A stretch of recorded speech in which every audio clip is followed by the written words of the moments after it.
Sa pagharap ni dating Iloilo City Mayor Mabilog sa pagdinig ng Quadcom ng Kamara, Huwebes, September 19, ikinwento niya na makatanggap siya ng magkasunod na tawag mula sa dalawang general ng Philippine National Police habang nasa Japan siya noong 2017. Ang unang tawag ay mula noon ay PNP Chief General Bato de la Rosa na senador na ngayon, habang tumanggi naman siya na isa publiko ang pangalan ng ikalawang general. Si de la Rosa nagpahayag daw ng simpatya para kay Mabilog na noong panahon ay inuulan ng mga pagbabanta mula raw mismo kay noon ay President Rodrigo Duterte matapos bansagan ng huli ang alkalde na isang major drug protector. Kinento ni Mabilog, ramdam niya ang malasakit sa boses ni De La Rosa kaya naniwala siya sa sinabi nitong umuwi na siya ng Pilipinas at dumiretso sa Camp Crame para makausap ng PNP chief. Gayunman, makalipas ang 10 minuto, tinawagan daw si Mabilog na isa pang general na mariing nagbabala sa kanya laban sa pag-uwi sa Pilipinas dahil nanganganib daw ang buhay ng alkalde. Mula sa Japan, dumiretso ng Amerika si Mabilog at nag-apply ng political asylum hanggang sa magbalik bansa siya nitong September 10, 2024. Update: the Philippine Drug Enforcement Agency says former Mayor Mabilog wala sa inisyal na listahan ng narco list. It was only included after former President Rodrigo Duterte announced Mabilog's supposed drug link to the public. Samantala, itinanggi ni dating Philippine National Police PNP Chief at ngayon Senator Bato de la Rosa na imbitahan niya si dating Iloilo City Mayor Mabilog sa Camp Crame para Ipatumbä. Matatandaang sa pagdinig ng House Quad Committee ay sinabi ni Mabilog na hindi siya tumuloy noon sa planong pagkikita nila ni De La Rosa sa Camp Crame dahil sa banta sa kanyang buhay. Sa isang payag, kinumpirma ng senador na nakausap niya noon si Mabilog. Pinapunta niya umano ang dating alkalde sa Camp Crame at tiniyak ang kanyang kaligtasan. Ayon kay De La Rosa, pumayag si Mabilog pero umatras kinalaunan dahil may nag-abiso sa kanya. Mas naniwala po kayo doon sa general na hindi nyo mabanggit ang pangalan kaysa doon sa salita ni Chief PNP De La Rosa? Sabi po, tinawagan ka po, you talk to General Bato. And 10 to 15 minutes after, tumawag po yung isang general. Bakit mas naniwala ka sa tumawag sa iyo na general kaysa assurance na binigay sa iyo ni General Bato de la Rosa that time? Initially, it was not in the list, but later on, the list was his name was included. He should file a case against the former president being a private citizen. Your Honor, at the time when I spoke to PNP Chief De La Rosa, I really believed in him. But after 15 minutes, if you get a call from a general who is close to him, then this destroyed my believing in him. So I did not take the risk, Your Honor. I just believed then on what the other general told me, Your Honor.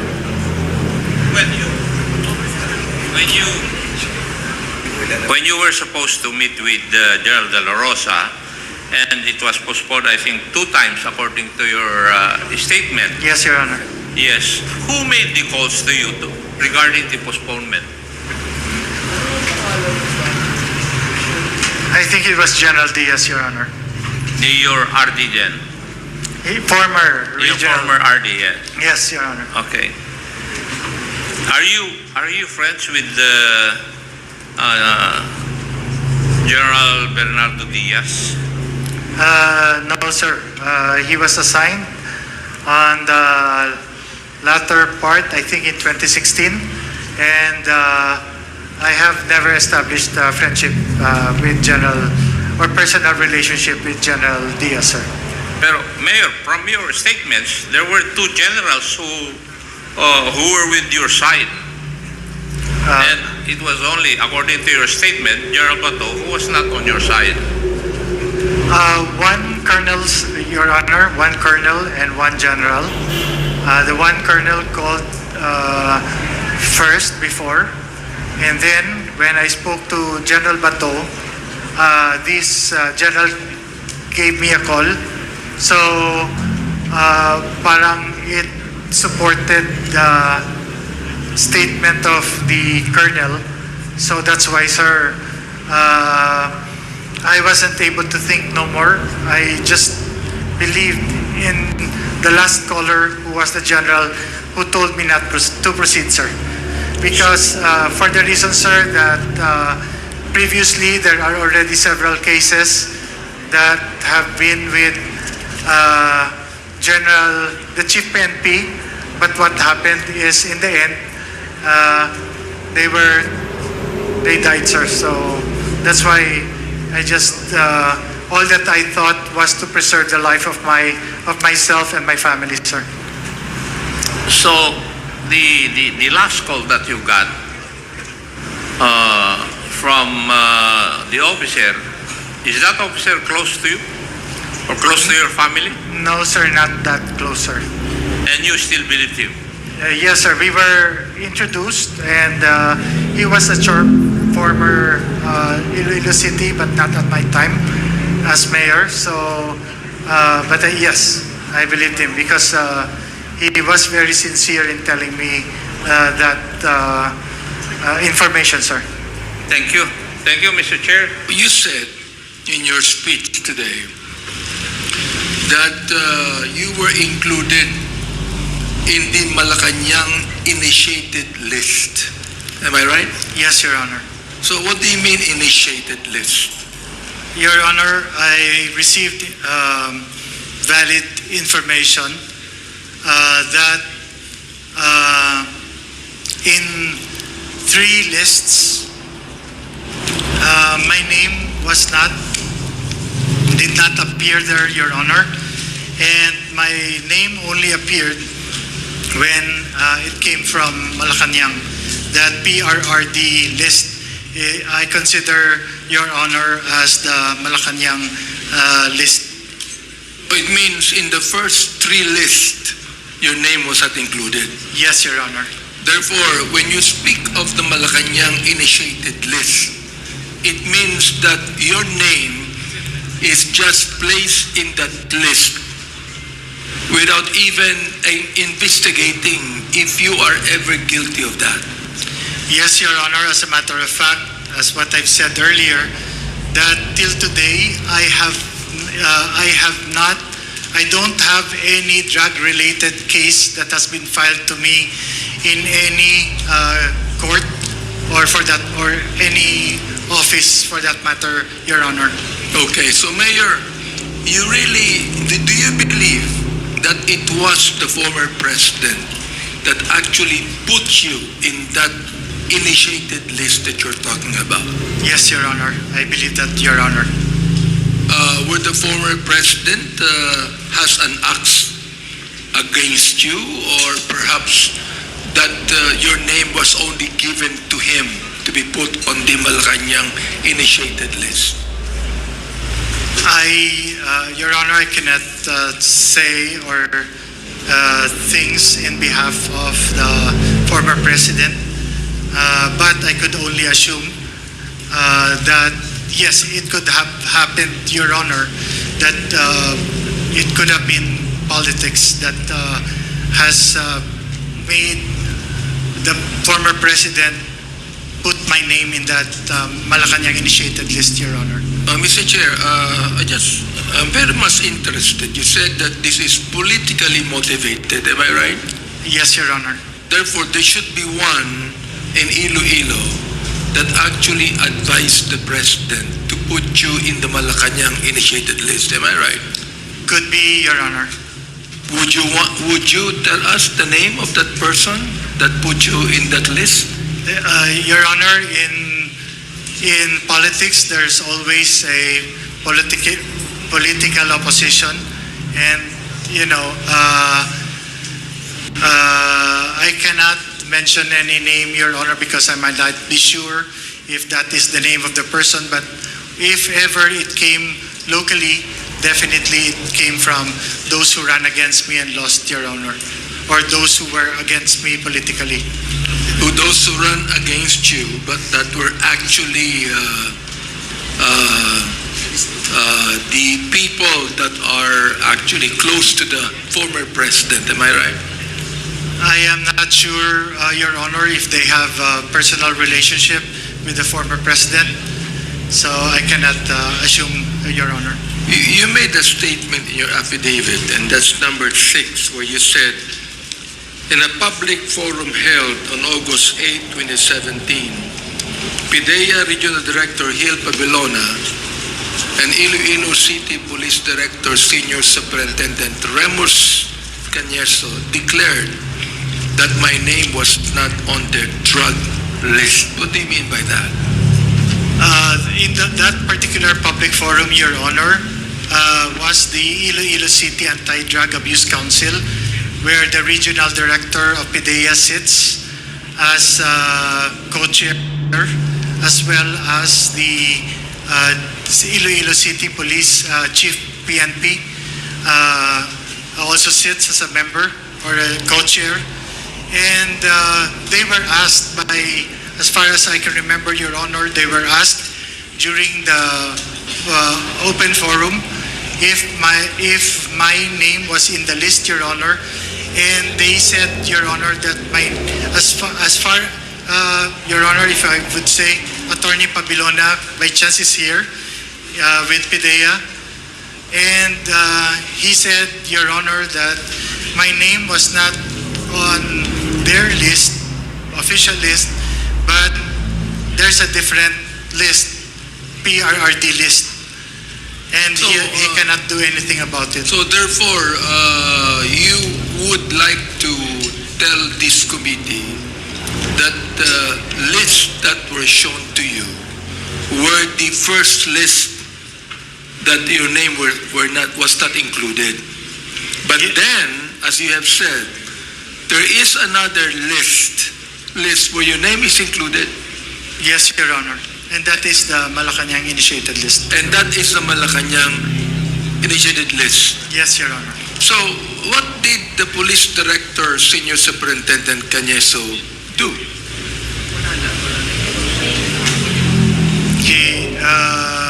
The then city, they were under orders. Oh, sorry, Your Honor. I believe that they were under orders and they cannot do anything. Because as a matter of fact, by chance, Your Honor, the regional director, then regional director, General Gentiles, he gave Iloilo City and myself an award for the 2017 anti-drug illegal campaign. Immediately after, Your Honor, he was relieved. And He was relieved. he was relieved. And then, Your Honor, I think, I am not so sure, but after that statement of Attorney Pabilona, then PIDEA Regional Director, that I was not involved in drugs, he was also relieved, Your Honor. So, I don't know if that is the reason, Your So, Honor. Mr. Chair, it means that if the PDA Regional Director Gil Pabilona retired, He was relieved, Your Honor. he was relieved. He was relieved. He did not retire. I'm sorry, Your Honor. The term might be wrong. But what I know that he was reassigned elsewhere. He just left and he was replaced by a new regional director of PIDEA. How about Police Director Cañeso? Is he retired?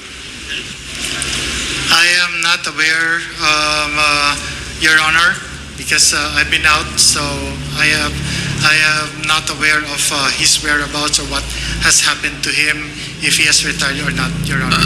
Mr. Chair, I'd like to make a motion that we invite PDA Regional Director Gil Pabilona and City Police Director Cañeso on the next hearing for the AJK. So I move, Mr.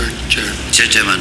Mr. Chair, you are directed to invite the personalities mentioned by Congressman Abante in the next hearing of the EJK. Yes, Congressman Paduano? Mr. Chairman, just for the information of Co-Chair Abante and this honorable committee, Police Colonel or now General Cañeso already retired. He's a class 89 of the PNP. Retired na siya. Yeah, retired na po. Kasi kababayan ko po, si So, but General Cadiz. we can still call him, di ba? And I think Attorney Pabilo now is also retired. No, early retirement po. Thank you. Thank you for that. Mr. Chairman, Yes, Congressman Pumara. you mentioned a while ago that we will be focusing our main agenda, which is Pogo. But upon the request of the Chairman Paduano, we allowed Mayor Mabilog to make his statement. Now, my main question is how many more of our colleagues that will be asking questions for Mayor Mabilog? Well, based on the list that we still have 1, 2, 3, 3 more. Okay, so then after that we can go to our main. That is correct, yeah. Okay, thank you. Thank you, Congressman Pumare. May I continue, Please Mr. Chair? Okay, so ito po, no? You also said that is Director Lasso here with us of the BIDEA? He is present. Director Lasso, DG. Director Lasso here with us, please.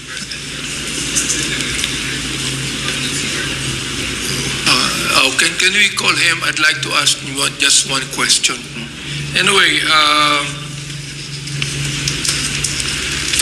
you said in your statement here, number 11, that on August 28, you received an unexpected call from former PNP Regional Director Bernardo Diaz.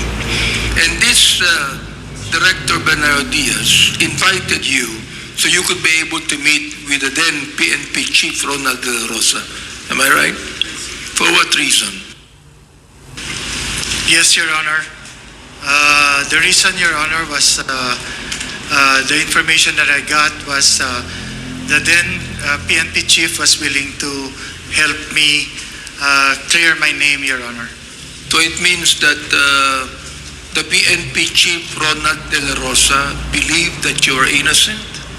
That is the statement that was given to me by then General Diaz, Your Honor. So it was not PNP Chief Ronald De La Rosa who told you that he believes that you are innocent? Your Honor, on a separate venue when I was already in Japan, and I called General Diaz. I spoke to General then PNP Chief General De La Rosa, and he told me to come home. That as soon as I come home from my international speaking engagement in Japan, that I go to Camp Kramet to see him, because in his words, Your Honor, he said, if I can say it in his words, quote unquote, Mayor, naawa na ako sa'yo. Tutulungan kita. Inosente ka. That was the statement. Yes, Your Honor. He told you to come home. But he told me to come home. Yes, And then Your Honor. there is another general, but who expressed sympathy to you, and he told you to don't come home. Your Honor, yes, that is true, Your Honor. Immediately after that call with General Bato and General Diaz, I got a call on my Philippine cell and phone, and this was the general who introduced himself, and then he said, I'm just going to talk to you short lang, and then he told me not to come home, Your Honor. Yeah, he told you, his voice was grim and said, do not return. Yes, Your Honor. But then PNP Chief De La Rosa told you to return. Yes, Your Honor. So you still believe that PNP De La Rosa is quite honest in telling you you are innocent when he told you to return, and the other general told you not to return? Your Honor, yes. As a matter of fact, I really did wanted to return. so that because this is my opportunity that then Chief PNP General Bato told me that he's going to help me. And Mayor Mabilog, you still have words. So then, Mayor Mabilog, PNP Chief General De La Rosa was not quite honest in his statement. At that time when I was talking to him, Your Honor, I believed in him.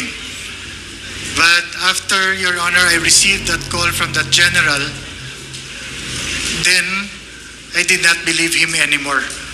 Okay, so we could be able to establish here, Mr. Chair, that the PNP Director General who told him to come home, and later that day or the next day, What do you mean, Your Honor? when another general told you not to return. Immediately about Immediately. 10 minutes or 15 minutes after that call, Your Honor. So ibig sabihin, nalaman kagad nung the general na yan na ikaw ay pinababalik ni Director General De La Rosa, and then all of a sudden he said, "Huwag kang babalik." Yes, Your Honor. Ibig sabihin yan, Mr. Chair, that totoo lang, naiisipin mo, napalagay mo itong si PNP Director General De La Rosa, hindi honest sa kanyang sinabi. I did not believe him, Your Honor, after that call of the other general. So you did not believe him anymore. Yes, Your Honor. Who is that general? Can you tell us who the general is? Your Honor, if you would allow me, if you could do that on executive session, because, Your Honor, I actually, when I first came in, I called I called them to thank them for that call, and then, Your Honor, they said that if I mention their names, then it's their fear of life then that they're going to experience. Is he still active, Mayor? No more, Your Honor. I would like to move, Mr. Chair, that we have an executive session with him later. At the appropriate time, I guess we will consider an executive session in order to get that vital information that former Mayor Jed Mabilog would want to share with the committee. And perhaps he still have some names to reveal to us. Mr. Chair, what we're trying to do here is really investigate the very people that should really be investigated on this, because we're trying to craft legislation so that these killings would not in any way be done anymore in our country, di ba? Mr. Chairman. So perhaps, Mr. Chair, okay. yes. Mr. Chairman, if in the spirit of time, no, if the good former mayor of Iloilo will allow it, maybe, Mr. Chairman, baka hindi na natin masyadong ma-accommodate yung executive session to put that name in a piece of paper and submit to this Quadcom. Yes, Your Honor. In confidence naman po, Yes, Your Honor. we will be holding it in confidence. I can do that, Thank you, Your Honor. Thank you very much, Mr. Chair. Okay, thank you, Congressman Dan Fernandez. Congressman Abante, you have 30 seconds left. Okay. Ito ang sabi ni former President Duterte. Ang sabi niya, saan na yung pinalatan mo, Mayor? Yun ba yung statement niyo, no? Saan ba si Mayor? Hanapin ko sila, magbalik ka dito. Nagmura, patayin talaga kita. Ibig sabihin talagang itong ating former President, merong galit sa'yo. Totoo po ba yan? Yun, sir, ang lumalabas, sir, dahil I'm wondering kung bakit ng former president ay talagang merong matinding galit sa iyo on that. Now let me ask you, Mayor, no? Why don't you file a case against him? Your Honor, first and foremost, as a Christian po, I have forgiven him already. Yes, the thing is, yes.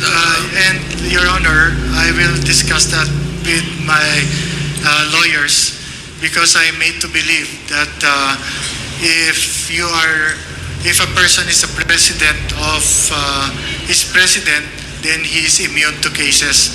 So I don't know, Your Honor. He is now a private citizen, Mr. Mabilog. And the thing is this, I do believe you that as a Christian we ought to forgive. Yes, ma'am. Yet I still believe that we have laws in this land so that any crime committed should be paid for. Yes, And Your that is what the law says. Yes, Last Your 10 Honor. seconds, Congressman Abante. So therefore, Mr. Chair, I would like to just resolve this issue now, and I hope that Mayor Mabilog would be convinced in his own heart to file charges against those people that he believed would be because, Mr. Chair, more than 7 years he left the country, and he was emotionally disturbed and very much depressed, Mr. Chair. So I would like to suggest that